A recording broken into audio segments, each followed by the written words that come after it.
जब एक चाय बेचने वाला प्रधानमंत्री बन सकता है, पूजा पाठ करने वाला व्यक्ति मुख्यमंत्री बन सकता है, तो एक ऑटो चलाने वाला व्यक्ति भी उत्तर प्रदेश का मुख्यमंत्री बन सकता है। ओम प्रकाश राजभर ने समाजवादी पार्टी को अमृत पिला दिया। आप उसी को कह रहे हो कि हम 1 मिनट में खत्म कर देंगे पार्टी। 10 जून इसलिए मनाया जाता है विजय दिवस, क्योंकि महाराजा सुहेलदेव राजभर जी ने एक ऐसे युग का अंत किया था जो इस देश की बच्चियों के साथ बलात्कार करता था। तो मुलायम सिंह यादव पाल का, प्रजापति का, गोंड का, कुम्हार का, निषाद का, बिंद का, केवट का, मल्लाह का, खरवार का, सबका ध्यान रखते हैं। आज विपक्ष उत्तर प्रदेश में इस हालत में नहीं है या समाजवादी पार्टी इस हालत में नहीं है कि वो सरकार को आईना दिखा सके। सोशल मीडिया प्लेटफॉर्म पर क्या लिखते हैं, लगता है कि दूसरी बार गेस्ट हाउस कांड कराना पड़ेगा। जिनकी ऐसी सोच हो तो क्या आज पिछड़ा इनका साथ देगा? अयोध्या को भी सुरक्षित और संरक्षित करने का काम किसी ने किया था तो चक्रवर्ती सम्राट महाराजा सुहेलदेव राजभर जी ने किया था। इनसे अच्छा तो मैं बीएसपी को मानता हूँ। बहुजन समाज पार्टी जिस प्रकार से सरकार को आईना दिखाती है, उसके पास एक विधायक है। जो समाजवादियों का गढ़ कहा जाता था, वहां तो मुंह के बगल गिर पड़े, और जब पूर्वांचल में आए तो सीना तान के खड़े रहे, क्योंकि पूर्वांचल में ओम प्रकाश राजभर खड़े थे। पंकज चौधरी के लिए उन्होंने क्या कहा था प्रेस कॉन्फ्रेंस में कि पहले अपनी दिव्यांगता का इलाज कराएं। उन्होंने सिर्फ पंकज चौधरी का मजाक नहीं बनाया था। इस देश की 4.5% आबादी, देश की 4.5% आबादी जो दिव्यांग हैं, समस्त दिव्यांगों का मजाक बनाया था। तो पैरासूट से आए हैं ना नीचे, तो उनको ऑटो, ई रिक्शा, रिक्शा चलाना बड़ा मजाक लगेगा ना। गरीब का मजाक उड़ाना उनको बहुत अच्छा लगेगा। आप महादेव के इतने बड़े भक्त हैं, स्वामी प्रसाद मौर्य से तो आपकी कभी बातचीत होती है कि नहीं होती? देश में क्या राहुल गांधी विकल्प है? मायावती, योगी आदित्यनाथ, अखिलेश यादव आपके पसंदीदा नहीं? हमारे साथ बातचीत करने के लिए आज एक विशेष मेहमान हैं। नाम है डॉक्टर अरविंद राजभर, सुहेलदेव भारतीय समाज पार्टी यानी वही राजभर जी वाली पार्टी के राष्ट्रीय प्रमुख महासचिव हैं। बातचीत करेंगे, कई मुद्दों पर बातचीत करेंगे और जानेंगे कि आगे की रणनीति क्या है, अभी क्यों अखिलेश यादव पर सुभाषपा इतनी फायर है और राजभर और उनका पूरा कुनबा क्यों लगातार समाजवादी पार्टी को घेर रहा है। अरविंद जी, बहुत स्वागत है आपका। पहला सवाल आपसे यही है, क्या दुश्मनी है आप लोगों की? बीजेपी के तमाम सहयोगी हैं, अनुप्रिया पटेल हैं, संजय निषाद हैं, जयंत चौधरी हैं, लेकिन जो सबसे ज़्यादा कटु प्रश्न करते हैं वो डॉक्टर अरविंद राजभर, अरुण राजभर और आपके पिताजी मंत्री ओम प्रकाश राजभर। कुछ पुराना हिसाब किताब है क्या? नहीं, कोई पुराना हिसाब किताब नहीं है। वो माननीय अखिलेश यादव जी की सादगी है ये। जिस सादगी से उन्होंने कहा था भरे प्रेस कॉन्फ्रेंस में कि ओम प्रकाश राजभर एक छोटा व्यक्ति है। उनके चाचा जी हैं माननीय शिवपाल यादव जी, उन्होंने भी कहा था ये छोटा है, उसका कोई मतलब नहीं, कोई अस्तित्व नहीं है। और पूरी प्रेस कॉन्फ्रेंस में अखिलेश यादव जी ने पूरे प्रदेश के सामने कहा था कि वो ओम प्रकाश राजभर नहीं, वो रातभर है। और उन्होंने एक बात और बोला था, उन्होंने यह भी बात बोला था कि जिस दिन चाह जाएंगे, माननीय अखिलेश यादव जी का स्टेटमेंट था कि जिस दिन चाह जाएंगे सुहेलदेव भारतीय समाज पार्टी को नस्ते नाबूद 1 मिनट में कर देंगे। तो हमको लगता है कि या तो माननीय अखिलेश यादव जी को संगठनात्मक स्ट्रक्चर तैयार करने का फॉर्मूला नहीं पता है, जैसा कि तमाम विपक्ष, सत्तासीन या जो भी पार्टियां हैं या फिर ब्यूरोक्रेट्स में भी जो लोग एलिगेशन लगाते हैं, आरोप लगाते हैं कि अखिलेश यादव जी पैरासूट के थ्रू आ गए, आकर के माननीय मुलायम सिंह यादव जी की कृपा दृष्टि से मुख्यमंत्री बन गए। तो जो व्यक्ति पैरासूट पहन के आएगा, स्वाभाविक तौर पर है कि ज़मीन से जो जुड़ा नहीं रहेगा, उसको ज़मीन की हकीकत या संगठन स्ट्रक्चर या फिर आम जन की क्या समस्याएं हैं, किनकी कितनी सहभागिता, प्लस जिनके संवैधानिक अधिकार जो उनके हैं वो कैसे मिलेगा, सारी चीज़ों की जानकारी नहीं है। बात यहाँ आके लग गई, जिस पार्टी को खड़ा करने में हजारों लाखों कार्यकर्ता रात दिन एक मेहनत करके लोगों ने इस पार्टी को यहाँ तक लाया, और अखिलेश यादव जी जैसा व्यक्ति जिनको हम लोगों ने 2022 में एक ऐसी ताकत दिया कि 45 सीट से उठ करके वो 125 तक चले गए, और उनको ऐसा लग रहा था कि यह जो 125 सीट या जो कुछ भी सीटें प्राप्त हुई हैं अखिलेश यादव जी का जादू रहा है। मैं वही बात कहता हूं कि एक बार जरा उसकी समीक्षा कर लीजिए कि जो समाजवादियों का गढ़ कहा जाता था, वहां तो मुंह के बगल गिर पड़े, और जब पूर्वांचल में आए तो सीना तान के खड़े रहे, क्योंकि पूर्वांचल में ओम प्रकाश राजभर खड़े थे, अनुप्रिया पटेल नहीं खड़ी थी, संजय निषाद नहीं खड़े थे, जयंत चौधरी जी भी नहीं खड़े थे तो ओम प्रकाश राजभर खड़े थे। और जो ओम प्रकाश राजभर ने समाजवादी पार्टी को अमृत पिला दिया, आप उसी को कह रहे हो कि हम 1 मिनट में खत्म कर देंगे पार्टी। आपको विष का प्याला पिलाया सपा ने। स्वाभाविक तौर पर हम यह सोच रहे थे कि समाजवादी पार्टी के मुखिया कहीं ना कहीं पिछड़ों के समर्थक होंगे, पिछड़ों के समर्थक होंगे, दलितों के, अतिदलितों के, जो अल्पसंख्यक कम्युनिटी के लोग हैं या वंचित वर्ग के लोग हैं, उनके समर्थक होंगे, जबकि ऐसा था नहीं। किसके समर्थक? वो समर्थक फैमिली के हैं, फर्जी पीडीए के हैं, वो फर्जी पीडीए के हैं। फर्क वो बताइए जरा, असली पीडीए और फर्जी पीडीए। अरे फर्जी पीडीए मतलब पी मतलब आप समझ ही रहे हैं, डी मतलब समझ ही रहे हैं, ए मतलब समझिए, समझा दीजिए, हम नहीं समझ। डॉक्टर अरविंद राजभर किसी एक बात को जब कह देता है तो फिर उसे रिपीट नहीं करता है। और मैं अच्छी प्रकार सबको पता है कि मैं जो बोलता हूँ बहुत सोच समझ के बोलता हूँ और बहुत एथेंटिक भी बोलता हूँ। माननीय अखिलेश यादव जी, मैं उनके पिता स्वर्गीय माननीय मुलायम सिंह यादव जी का क्यों सम्मान करता हूँ। मुझे याद है जिस दिन हम लोग मिले थे माननीय मुलायम सिंह यादव जी से, हम और बाबूजी, उसके लगभग 1.5 महीने बाद माननीय जी की मृत्यु हो गई। जब मिले थे तो उन्होंने कहा था बाबूजी से कि राजभर जी ध्यान रखना, जब तक तुम अति पिछड़े, अति दलितों और अल्पसंख्यक कम्युनिटी, वंचित वर्गों के हित की लड़ाई लड़ते रहोगे तब तक जिंदा रहोगे। तुम मेरी तरह बनना, अखिलेश की तरह मत बनना। ये कहा था मुलायम सिंह यादव। माननीय मुलायम सिंह, फोटो अवेलेबल है मोबाइल में उस दिन का, माननीय मुलायम सिंह यादव ने कहा था। और यह बात उन्होंने मेरे से भी कहा था। उन्होंने कहा कि तुम राजनीति में आ गए हो कि नहीं, तो मेरे पिताजी ने कहा कि ये बचपन से मेरे साथ है पॉलिटिक्स में। उन्होंने कहा तब तुमको ज़मीन की बहुत ज्ञान होगा और हमेशा ज़मीन की पकड़ बना के रखना, क्योंकि जनता से जुड़े रहोगे तभी तुम कुछ अच्छा कर पाओगे, एसी में बैठ जाओगे तो कुछ नहीं कर पाओगे। शायद इसीलिए बाबूजी ने एक स्टेटमेंट दिया था, माननीय अखिलेश यादव जी एसी वाले नेता हैं, तो उनको बुरा लग गया था। जब बुरा लगा तो उन्होंने एक लेटर हमारे यहाँ भेजा कि आज से हमारा आपका संबंध खत्म।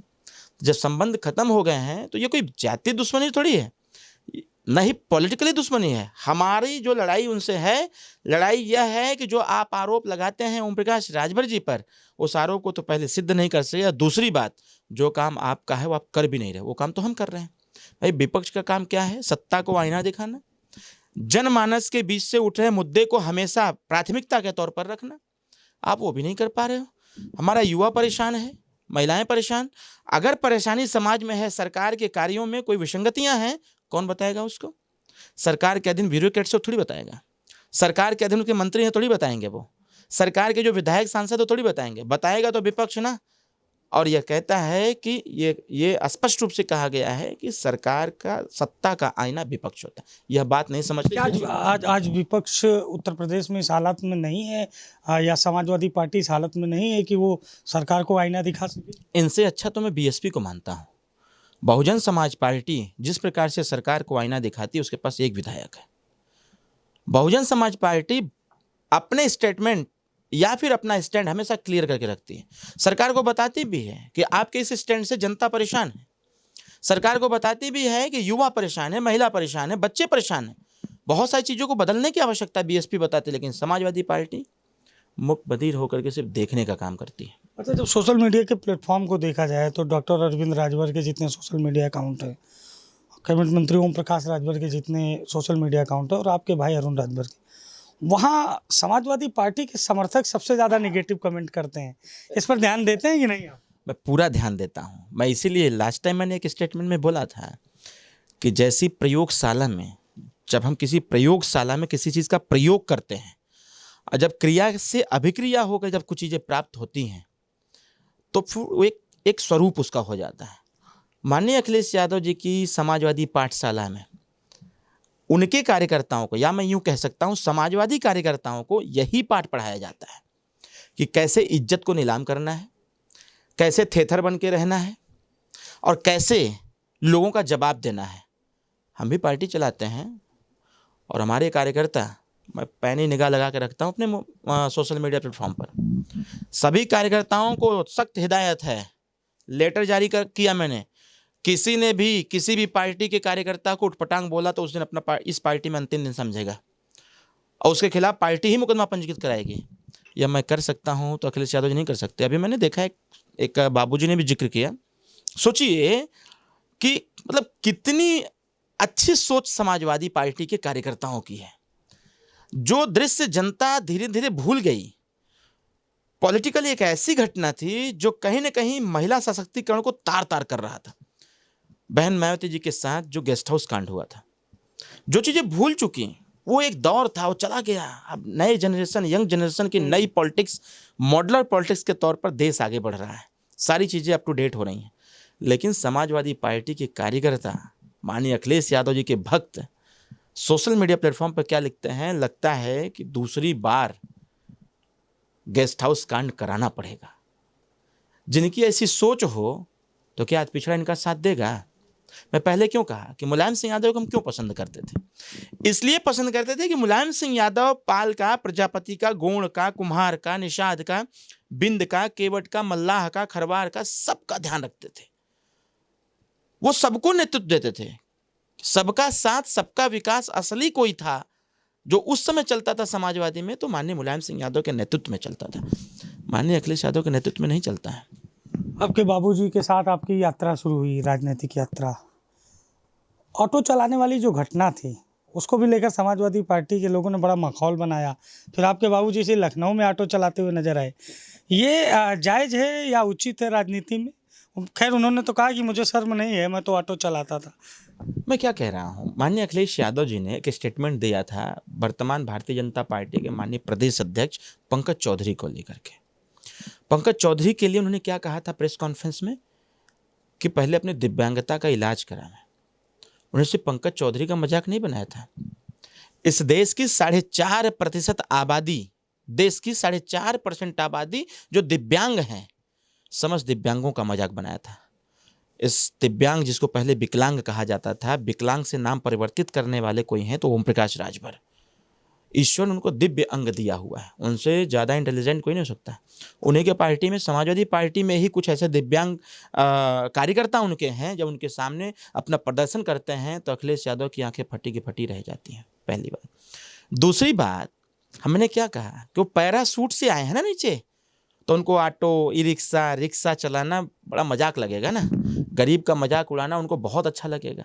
क्यों? क्योंकि हमेशा सोने की चम्मच से खाए हैं, चांदी की चम्मच से खाए हैं। मैंने यह भी पाया, जो मीडिया में खबरें आ रही थी कि जो उनका मुख्यमंत्री आवास एक उधर कोई बना हुआ था, उसमें टोटी वोटी का कुछ मामला था। तो मैंने कहा कि यार, टोटी में कौन सा इतना जान है कि अखिलेश यादव जी को टोटी चोर कहते हैं। मैंने जब इसकी समीक्षा किया, पता किया, तो पता चला कि उसमें 10-10 लाख, 12-12 लाख, 15-15 लाख के उसमें टोटी लगे थे, जो अखिलेश यादव जी ने पर्सनल यूज के लिए लगाया था, उसी को खोल के लेके चले गए थे, इसलिए उनको टोटी चोर कहा गया। जबकि ये चीज़ें जब जब कोई कहता है किसी भी मीडिया प्लेटफॉर्म या फिर किसी मंच से, तो मुझे अच्छा नहीं लगता। मैं ऐसे शब्दों का प्रयोग नहीं करना चाहता, मुझे अच्छा नहीं लगता, क्योंकि हम लोग बदलते भारत के युवा राजनीतिज्ञ हैं। अगर हम लोग भी उसी पुराने पैटर्न पर चलेंगे, पुरानी चीज़ों को परंपरागत तरीके से आगे बढ़ाएंगे, तो हमें नहीं लगता है कि आगे कोई बड़ा बदलाव हो पाएगा। माननीय नेताजी, हमारे पिताजी ऑटो चलाए, ट्रैक्टर चलाए, जीप चलाए, संघर्ष करके यहाँ तक आए। एक व्यक्ति अगर ऑटो चला सकता है तो ऑटो मोड पर सरकार भी चला सकता है। चला भी रहे हैं आप? मैं क्या कह रहा हूँ, ऑटो मोड पर सरकार भी चला रहे हैं। 2 बार हो गई, तीसरी बार भी प्रचंड बहुमत से हम आ रहे हैं। अभी माननीय अखिलेश यादव जी का स्टेटमेंट आया था कि शायद चुनाव समय से पहले इसलिए कराया जा रहा है कि शायद सरकार और सरकार के जो सहयोगी हैं वो घबरा गए। घबराए नहीं है, क्योंकि हमारी सरकार तो ऑटो मोड पर चल रही है। और एक ऑटो चलाने वाला, आप सोचिए कि यह बात समझना चाहिए कि देश में माननीय प्रधानमंत्री मोदी जी हैं, और मोदी जी को देश का प्रधानमंत्री बनाने में सबसे ज़्यादा कोई किसी की भूमिका है तो विपक्ष का। क्यों? क्योंकि कहे थे लोग कि चाय बेचने वाला प्रधानमंत्री बनेगा। जब एक चाय बेचने वाला प्रधानमंत्री बन सकता है, पूजा पाठ करने वाला व्यक्ति मुख्यमंत्री बन सकता है, तो एक ऑटो चलाने वाला व्यक्ति भी उत्तर प्रदेश का मुख्यमंत्री बन सकता है। उम्मीद है आपको? 100%। अच्छा, ये बताइए, आजमगढ़ में क्या है आप लोगों का? वहाँ भी बड़ा एक्टिव हैं आप। आपके भाई एक सीट पर प्रचार भी शुरू कर चुके हैं, और आपके पिताजी कह रहे हैं कि भाई हम तो 10 की 10 सीटें एनडीए की झोली में जीत कर डाल देंगे। जब सीमांकन करना होता है तो एक सेंटर पॉइंट बनाया जाता है। सेंटर पॉइंट बना करके ही उसका सीमांकन किया जाता है।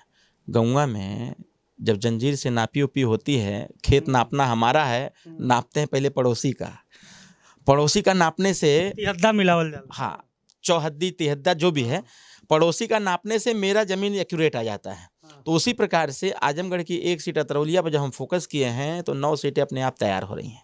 बस यही फार्मूला है, और शायद इसी फार्मूले की देन है कि समाजवादी पार्टी का एक कार्यालय लखनऊ था पूरे प्रदेश में और कहीं नहीं था, लेकिन उन्होंने एक कार्यालय पूर्वांचल के लिए भी आजमगढ़ में दे दिया। तो इसे कहते हैं प्रेशर पॉलिटिक्स। हम मजबूर कर देंगे माननीय अखिलेश यादव जी को कि वो गांव गरीब झुग्गी झोपड़ी में जाना उनको पड़ेगा, और हमने मजबूर कर भी दिया था। मैनपुरी के उपचुनाव में माननीय अखिलेश यादव जी का फोटो बार बार उनके पोस्ट पर पड़ता था। कहाँ? तो गांव की मड़ी में जाकर के हम हैं कर रहे थे, जो कहते थे कि एसी से बाहर नहीं जा सकते, आज वो डीसी में जाकर रहना पसंद करेंगे। अच्छा, ये बताइए कि 2-3 चुनाव आप भी लड़े, विधानसभा का, लोकसभा का, परिणाम विपरीत रहा। इसको लेकर भी लोगों ने कहा कि डॉक्टर अरविंद राजभर जितने चुनाव लड़ते हैं परिणाम उसके विपरीत आते हैं। आपके कार्यकर्ता इंतजार में हैं कि आप जीतकर सदन पहुँचें। कहाँ कमी रह जाती है अरविंद जी? कमी देखिए कहीं न कहीं विश्वसनीयता में रह जाती है। जैसे मैं अभी करंट चुनाव लोकसभा का लड़ा घोसी, अब जाते हैं तो एक कहावत है ना, जब चिड़िया चुग गई खेत तो फिर पछताए का मिले। तो अब मैं जाता हूँ तो लोग कहते हैं कि आपसे अच्छा लीडर कोई नहीं हो सकता है मऊ के लिए। जहाँ जहाँ मैं चुनाव लड़ा, बांसडी भी गया तो बांसडी के लोग भी आज भी कहते हैं इंतजार है भैया आपका, मैं कतन नहीं आऊँगा। शिवपुर लड़ा, अखिलेश यादव जी का था कि शिवपुर लड़ो, प्रधानमंत्री जी का क्षेत्र है, दबाव बढ़ेगा। शिवपुर लड़ा, शिवपुर के लोग आज भी कहते हैं भैया आपका इंतजार, मैं कहा नहीं आऊँगा। 2024 लोकसभा का चुनाव लड़ा, मैं जाता रहता हूँ अपने लोकसभा में, जनमानस से आवाज़ आती है कि हम लोगों से भूल हो गई। जो लोग जाति उन्माद फैलाने का काम किया, हम राजभर न हैं, हम ठाकुर नहीं हैं, हम भूमियार, हम ब्राह्मण नहीं न हैं, हम राजभर न हैं। अभी आपने प्रश्न पूछा ना कि अखिलेश यादव जी को पीड़ा इस बात की है कि एक ऑटो चलाने वाला व्यक्ति कैबिनेट मंत्री कैसे बन गया। तो ये एक उदाहरण है, बस वही उदाहरण मैं वहां देना चाहता हूं कि एक निम्न जाति का आने वाला व्यक्ति राजभर, वो डॉक्टर राजभर कैसे हो गया और वो सांसद कैसे बन जाएगा। तो यह मानसिकता जब जब रहेगी तब तब हम जैसे लोग ऐसे ही बैकफुट पर पाए जाएंगे। यह मानसिकता जैसे जैसे आगे बढ़ेगी वैसे वैसे हम जैसे युवा रौदे जाएंगे। ऐसी मानसिकता जब जब आगे बढ़ेगी, जाति उन्माद जब जब आगे बढ़ेगा, तब तब हम जैसे पढ़े लिखे नौजवान इस देश की राजनीति में इंटरफेयर नहीं कर सकते। अभी एक छोटी सी सोशल मीडिया प्लेटफॉर्म पर एक काकरोच जनता पार्टी का चर्चा है ना, अभी 6 तारीख को आ भी रहा है, दम भवाल मचा दिया है ना। क्यों? देश की आबादी का 54% युवा है, और इस देश में जब जब युवा अंगड़ाई लेता है, इतिहास गवाह है, तब तब महापरिवर्तन का आगाज होता है।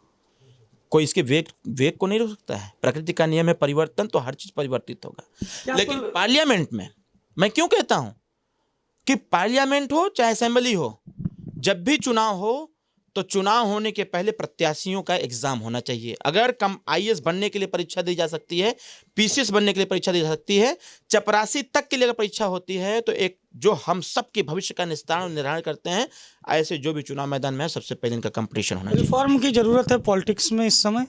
एकदम बदलते हुए भारत में रिफॉर्म की नितांत आवश्यकता है।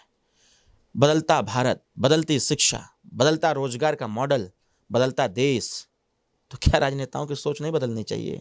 अगर सदन बदल सकता है, संसद बदल सकता है, तो क्या फिर जो परंपरागत तरीके से सदैव जीतते चले हैं वो नहीं बदल सकते? मैं क्यों कहता हूं कि आज के भारतीय राजनीति में युवाओं की भूमिका जरूर होनी चाहिए।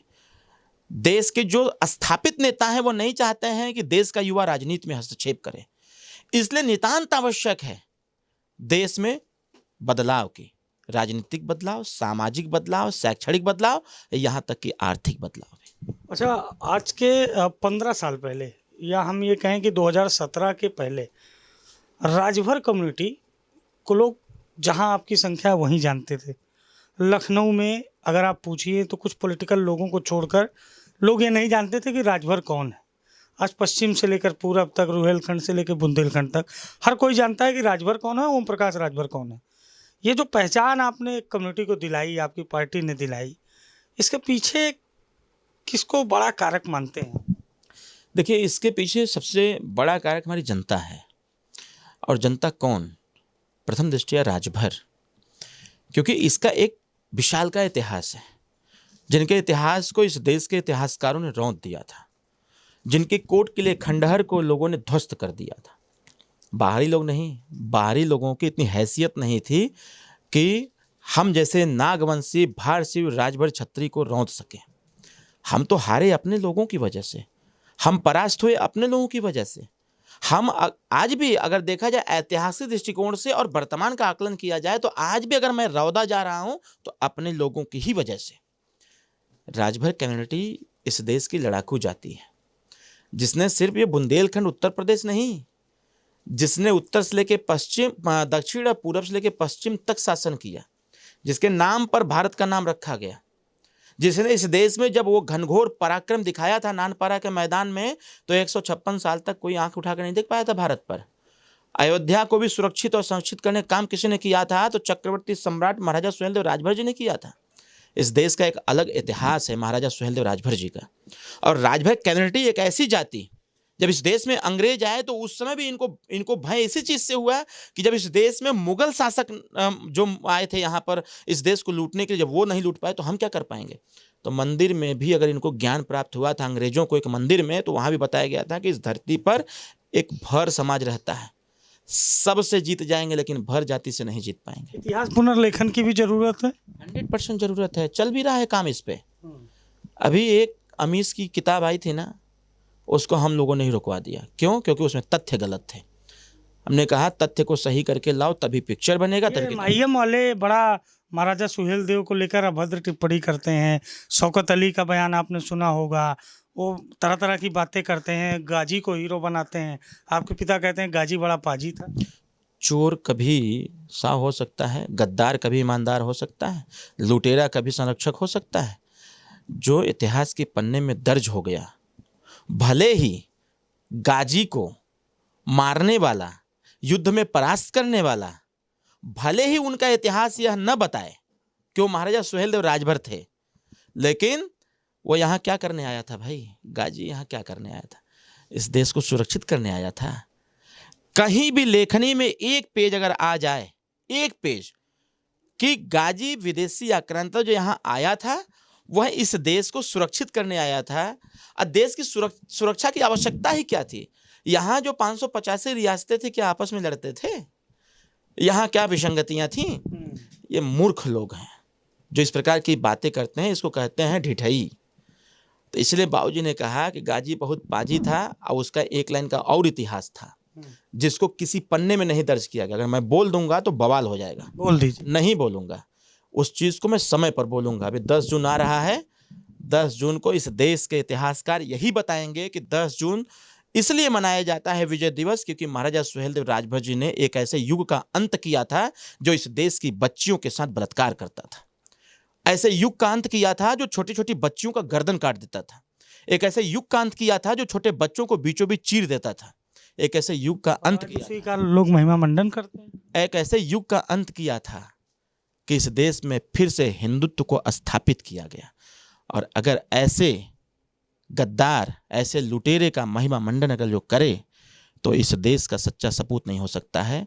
वह जरूर उसी विदेशी आक्रांताओं के खून वाला व्यक्ति होगा जो इस देश से गद्दारी करने का। चलिए अब आखिरी पड़ाव की ओर चलते हैं। आपने हिंदुत्व की बात कर दी, महादेव के भक्त हैं आप?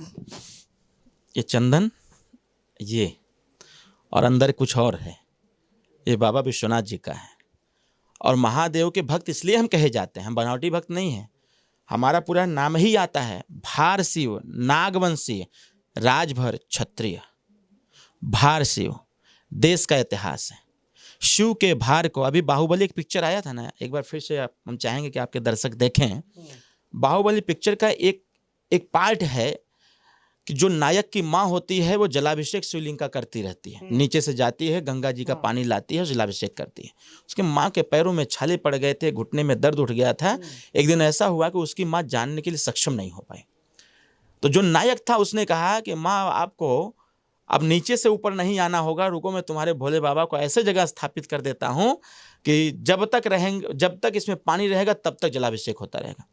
बाहुबली ने क्या किया था पता है? शिवलिंग को उठाया और देखिएगा उस चित्र को उसने बाएं कंधे पर नहीं रखा, दाहिने कंधे पर रख करके ले जाके सीधे उसी झील के नीचे खड़ा हो गया और कहा कि लो बाबा भोलेनाथ, हमारी माँ भी खुश, तुम भी खुश और यहीं पर जलाभिषेक होता रहेगा।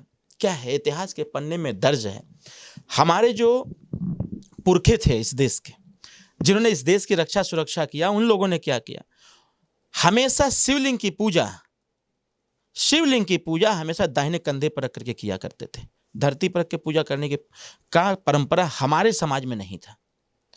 धरती पर रख करके शिवलिंग की पूजा करने की परंपरा हमारे समाज में नहीं था। इसीलिए इतिहासकारों ने यह बात बताया कि यह भार शिव नागवंशी हैं, जो शिव के भार को अपने कंधे पर रख ले उसे भार शिव कहते हैं। बताइए, आप महादेव के इतने बड़े भक्त हैं, स्वामी प्रसाद मौर्य से तो आपकी कभी बातचीत होती है कि नहीं होती है?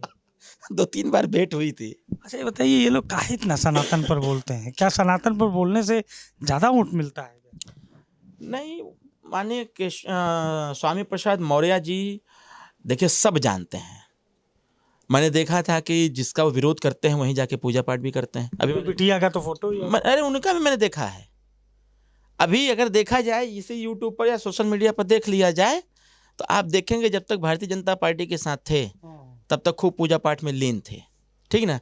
एक दिन मैंने उनका स्टेटमेंट में देख रहा था, मैंने स्टेटमेंट देखा कि वो जहाँ से बोल रहे थे उनके पीछे गौतम बुद्ध जी की फोटो लगी थी और उसी फोटो के बगल में एक और गौतम बुद्ध जी की फोटो लगी थी और सामने शिवलिंग था। तो उस पर क्यों नहीं बोलते हैं? जब तक ये सत्ता के साथ थे तब तक इनको सब अच्छा लग रहा था, सत्ता के विपरीत है माहौल कैसे बनेगा? अच्छा, बताइए, कुछ आपसे रैपिड क्वेश्चन करेंगे और उसका हम चाहेंगे कि एक लाइन में जवाब आप दे दें। आप युवा हैं तो सबसे पहले आपसे ये जानेंगे, देश में क्या राहुल गांधी विकल्प है? नहीं है।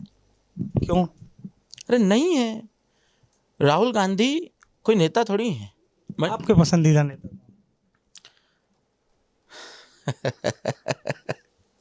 हमारे पिताजी।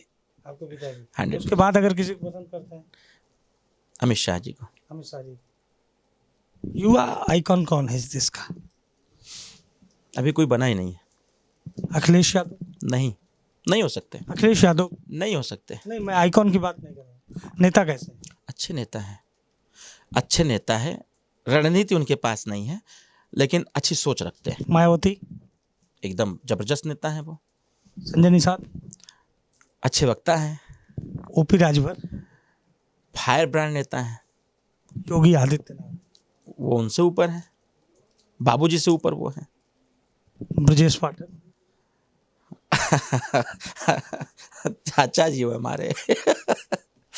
पिछड़ों की सबसे ज्यादा लड़ाई लड़ने वाला नेता? ओम प्रकाश राजभर। दलितों की बुलंद आवाज? ओम प्रकाश राजभर। चंद्रशेखर रावण को किस तरह से देखते हैं? अभी तैयारी में है। बाहुबलियों से संबंध आपके इतने प्रगाढ़ कैसे?